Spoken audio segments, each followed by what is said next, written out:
High, আজকে আমি তোমাদেরকে পড়াবো ট্রান্সফরমেশন অফ ডিগ্রি। তো ডিগ্রি হচ্ছে তিন প্রকার: পজিটিভ, কম্পারেটিভ এবং হচ্ছে সুপারলেটিভ। তো পজিটিভের কিছু বৈশিষ্ট্য রয়েছে, কম্পারেটিভের কিছু বৈশিষ্ট্য রয়েছে, সুপারলেটিভের কিছু বৈশিষ্ট্য রয়েছে, যেসব দেখে আমরা চিনতে পারবো কোনটা সুপারলেটিভ ডিগ্রি, কোনটা পজিটিভ ডিগ্রি এবং কোনটা কম্পারেটিভ ডিগ্রি।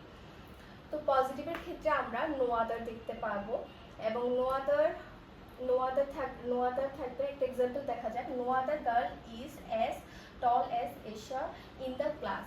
এক্ষেত্রে গার্ল এটি হচ্ছে সিঙ্গুলার রয়েছে, নাউনটি সিঙ্গুলার ফর্মে রয়েছে, এটাও হচ্ছে সিঙ্গুলার, ইজও সিঙ্গুলার। এবং সবচেয়ে আরেকটি ইম্পর্টেন্ট বৈশিষ্ট্য থাকে, এস থাকে, এস দিয়ে একটা এক্সেপটিভ থাকে, আবার হচ্ছে এস থাকে। এটা হচ্ছে এক্সেপটিভ, টল হচ্ছে এক্সেপটিভ।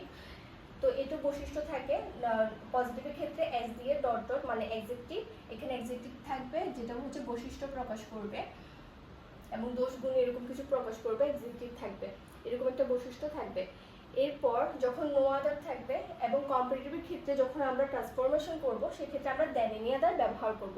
তো এক্সাম্পল দেখা যাক: Esha is taller than any other girl in the class.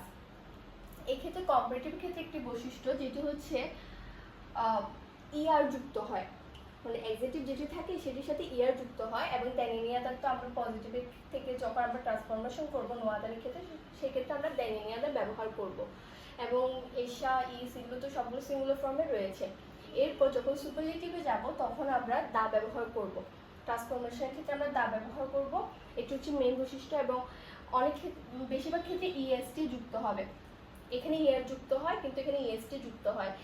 এবং এক্সাম্পলটি হচ্ছে Esha is the tallest girl in the class.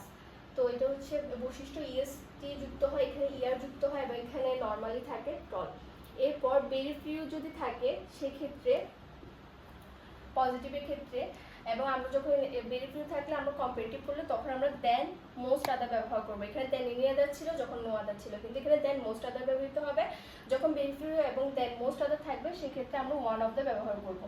Very few girls in the class are as tall as Esha. এক্ষেত্রে দেখো গার্লস যেটি রয়েছে সেটি হচ্ছে নাউন, সেটি প্লুরাল ফর্মে রয়েছে, এবং আর এখানেও এটিও প্লুরাল ফর্মে রয়েছে কারণ ভেরি ফিউ সেজন্য। এবং এখানে যেটি বৈশিষ্ট্য এস টল এস মানে হচ্ছে এস এক্সেপটিভ এস, এটা সাধারণ বৈশিষ্ট্য বজায় রেখেছে। এরপর যখন আমরা কম্পারেটিভ করব, এখানে দেখো than plus most other, Esha is taller than most other girls in the class.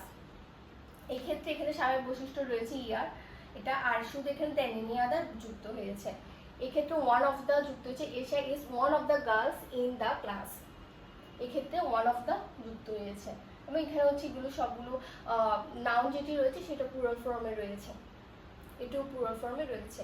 এক্ষেত্রে আমাদের আসতে পারে পজিটিভ থেকে কম্পারেটিভে রূপান্তর করো বা ট্রান্সফার করো, আবার সুপারলেটিভ থেকে কম্পারেটিভ, কম্পারেটিভ থেকে সুপারলেটিভ, মানে বিভিন্নভাবে আসতে পারে, শুধু আমাদের রুলসগুলো মনে রাখতে হবে। আবার একটি রুলস রয়েছে, বা এটা হচ্ছে সাধারণ rules: Esha is as tall as Rahim. এক্ষেত্রে আমি যেটা বুঝাতে চাচ্ছি, অ্যাজ হবে এবং অ্যাডজেক্টিভ এবং অ্যাজ, এই ক্ষেত্রে হচ্ছে পজিটিভ, এটা সাধারণ বৈশিষ্ট্য। এবং রহিম ইজ নট টলার দেন এশা, যখন এরকম থাকবে, যখন আমরা কম্পারেটিভ করব, ট্রান্সফর্ম করব কিভাবে করতে হবে, সেক্ষেত্রে রহিম ইজ ঠিক থাকবে, রহিম এখানে এস যার সাথে তুলনা করে হয়েছে সে আগে চলে আসবে। রহিম ইজ নট, এখানে নট আনতে হবে এবং ইয়ার যুক্ত হবে এক্সেপটিভের সাথে, এবং হচ্ছে দেন আনতে হবে, এবং এটার কোনো সুপারলেটিভ ফর্ম নেই। আচ্ছা, পর্যন্ত।